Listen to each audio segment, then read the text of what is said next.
जय माँ सरला दर्शक बंधु धर्मज्ञान टीवी ओडिया यूट्यूब चैनल परिवार को आपण मान को स्वागत। जो मित्र माने ए चैनल टी को लाइक शेयर और सब्सक्राइब करि नांती से माने लाइक शेयर और सब्सक्राइब करने को कदापि भूलंतु नहीं। वास्तुभित्तिक प्रत्येक शिक्षणीय कथावस्तु ए चैनल टी रे उपस्थापन करा जाउछि जहाँकि प्रत्येक गृही व्यक्ति विशेष मानक पई नित्यंत आवश्यक। दर्शक बंधु जो माने वास्तुशास्त्र को मानी घर न करुचंती से माने आजी दुख भोग करुनांती किंतु काली निश्चित से माने दुख भोग करिवे एथिरे कोनोसी संदेह नाही। प्रायतः मुक्तेश्वर ज्योतिर् गवेषणा केंद्र संस्था रो मुख्य हिसाब रे प्रायतः अनेक व्यक्ति विशेष माने सेमानकर वास्तु विजिट करबा पई डाकुचंती एवं आमे गला परे से क्षेत्र रे देखुचु एवं से व्यक्ति मध्य निजे स्वीकार करुचंती जे मु से समय रे वास्तुशास्त्र को हे ज्ञान करबा द्वारा आज ए प्रकार रो दंड भोग करुछि। तेणु दर्शक बंधु मु मोर प्रत्येक कार्यक्रम रे आपण को कहे जे old is every time gold. ज्योतिष शास्त्र जेपरी भाग्य को सजाड़बारे सहायक ही थाए वास्तुशास्त्र सेही परि भाव रे आमको सुरक्षा दबारे साहाय्य करिथाए। जातक जदि दोष बा कौनसी प्रकार रो क्षति पर्सनल जन को दब आपण को जातक रे कौनसी ग्रह क्षतिकारक स्थिति रे अछंती बा कौनसी क्रूर ग्रहर समय चली ताहार दंड आपण पर्सनल भोग करिवे। किंतु वास्तु जदि वन्स टाइम आपण भूल कर दियंती से गृह रे बसवास करुथिबा प्रत्येक व्यक्ति दंड भोगिबा दुख भोगिबा पीड़ा भोगिबा निश्चित अटे। कारण घरटीए दर्शक बंधु आमे निज पाई निर्माण करूने निज सपरिवार रो सुरक्षा दबा पाई एवं सेमानक पाई आमे घरटीए निर्माण करूचे। तेणु जेतबळे आपण घरटीए निर्माण करूचंती जणे उत्तम वास्तुशास्त्री परामर्श ग्रहण करंतु एवं से वास्तुशास्त्री कथा अनुसार आपण घरटीए निर्माण करंतु। तब दर्शक बंधु आज ए कार्यक्रम माध्यम रे आमे आलोचना करिबा धर्म ज्ञान एवं वास्तु ज्ञान।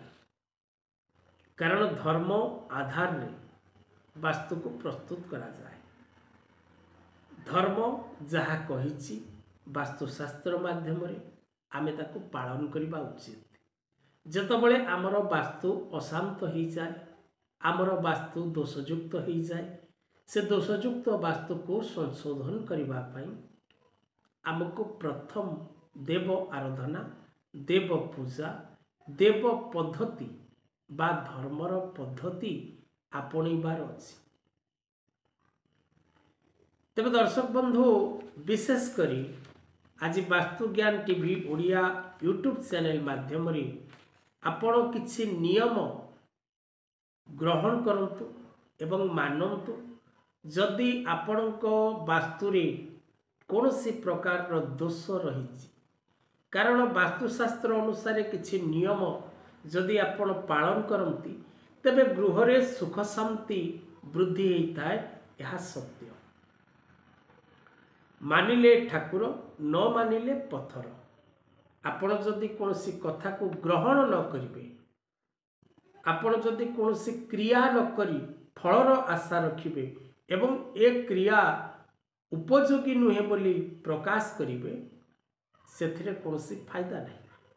तेणु दर्शक बंधु आपण वास्तुशास्त्र रो अनेक परामर्श रही जहाको पालन करबा द्वारा अनेक व्यक्ति शुभफल लाभ करिसंती यह परीक्षित।